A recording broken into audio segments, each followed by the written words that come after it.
Um assunto muito especial, previdência. Para falar sobre esse assunto, um convidado igualmente importante, tenho comigo hoje aqui no estúdio o senhor Valdec Ornelas, foi ex-ministro da Previdência, também foi deputado federal, foi senador. O senhor Valdec está visitando a Estação Business School e gentilmente está conosco para dar uma entrevista para nós. Tudo bem, senhor Valdec? Bem-vindo ao programa.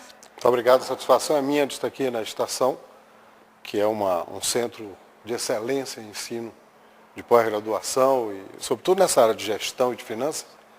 E isso é muito importante para o desenvolvimento do nosso país, que a gente carece muito de executivos nessa área. O senhor Valdec é presidente do INET, Instituto de Educação e Tecnologia da Bahia, que também é parceiro do IBMEC, assim como a Estação Business School. Senhor Valdec, eu gostaria de iniciar essa nossa entrevista, eu gostaria de saber qual a importância da Previdência para a sociedade brasileira. Olha, talvez não exista tema tão importante quanto desconhecido como é a Previdência Social, porque não há entre nós ainda uma cultura de que as pessoas precisam ter o seu seguro social para garantir a sua sobrevivência ao terminar a sua vida laboral. Aliás, mesmo entre as pessoas mais instruídas, falta a percepção de que a chamada Previdência Social, o regime geral de Previdência Social, ele é um regime básico, que cobre somente até uma determinada faixa. Muitas pessoas, embora ganhem salários elevados ou tenham remunerações elevadas, contribuem somente até um certo teto. Daí porque existe a necessidade de uma previdência complementar para essas pessoas que ganham mais. Essa previdência complementar, ela se divide em dois segmentos. Uma previdência fechada, que é a dos fundos de pensão, e a previdência aberta, que você faz nas instituições financeiras, nas instituições de previdência e vida.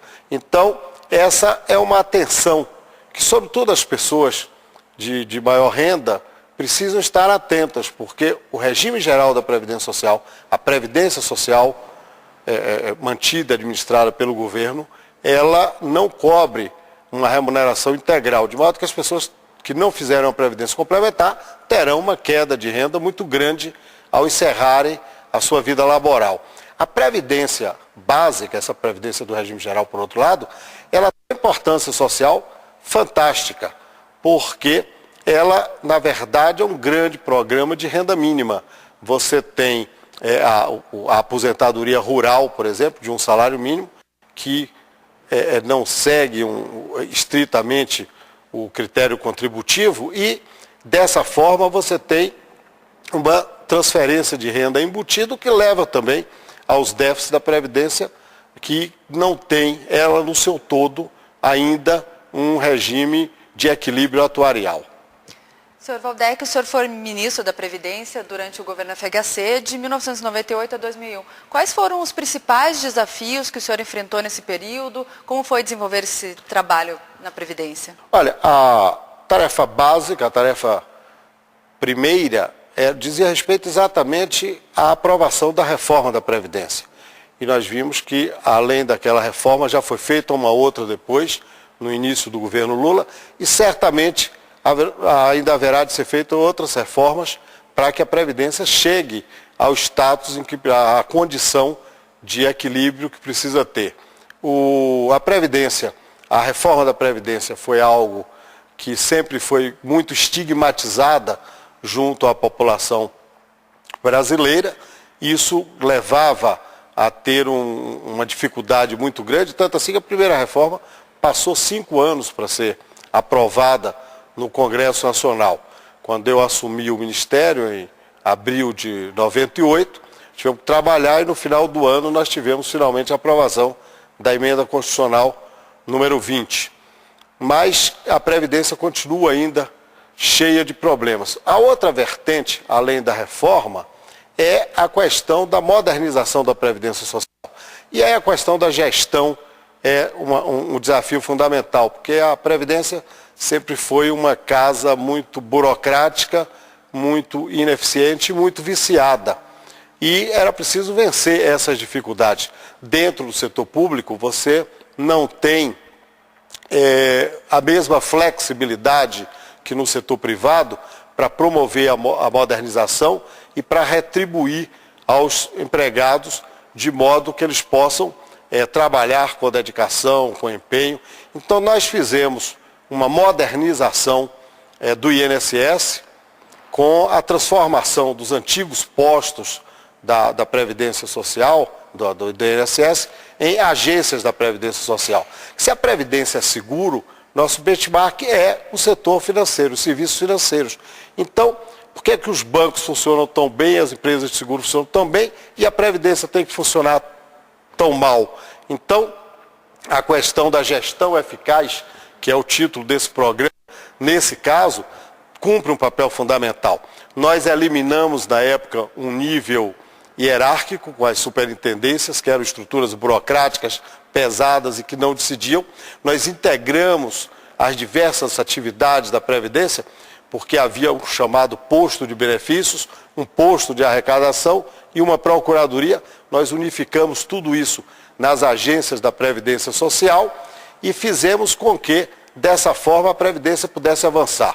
Estabelecemos um sistema de meritocracia na seleção dos gerentes executivos, que nós extinguimos as superintendências, deixamos apenas 7 escritórios de representação nos estados mais populosos e criamos 6 gerências executivas regionais, cobrindo todo o território nacional, interiorizando os serviços. E para essas gerências, os que passaram a ser exclusivas dos servidores, eles puderam se candidatar, passaram a se candidatar para a gerência e, dessa forma, ter um critério de seleção que despolitizasse a gestão e tratasse de premiar o mérito. Também trabalhamos no sentido da profissionalização, no sentido da qualificação profissional dos servidores, seja no que diz respeito à gestão, seja no que se refere ao aspecto operacional diretamente. E o senhor também, além de ex-ministro, foi autor do livro Desatando Nós, livro lançado em 2002, que o senhor falava sobre os desafios da Previdência. Hoje, quais seriam os nós da Previdência? Eles são os mesmos da época de lançamento do livro? Com certeza que a reforma, a emenda constitucional número 20, permitiu um avanço muito grande em relação à atualização da Previdência Social no Brasil. Mas ela continua com graves problemas. Nós tivemos uma segunda reforma, feita já no início do governo Lula, que sobretudo, disse respeito ao setor público. Mas, por exemplo, os fundos de pensão relativos aos servidores públicos, eles não foram constituídos até agora. Então, esse é um ponto fundamental. Então, as dezenas de milhares de servidores que ingressaram no serviço público por concurso nos últimos anos, eles ainda foram inseridos no serviço público com o velho sistema da aposentadoria integral.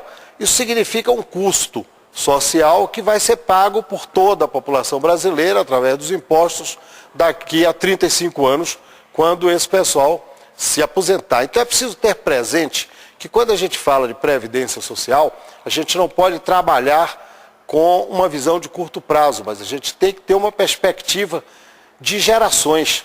Porque se uma pessoa tem 35 anos de estabilidade no emprego, no serviço público, veja que isso se projeta para a geração dos nossos filhos, dos nossos netos. Então, é preciso ter sempre essa visão de longo prazo em relação à Previdência Social.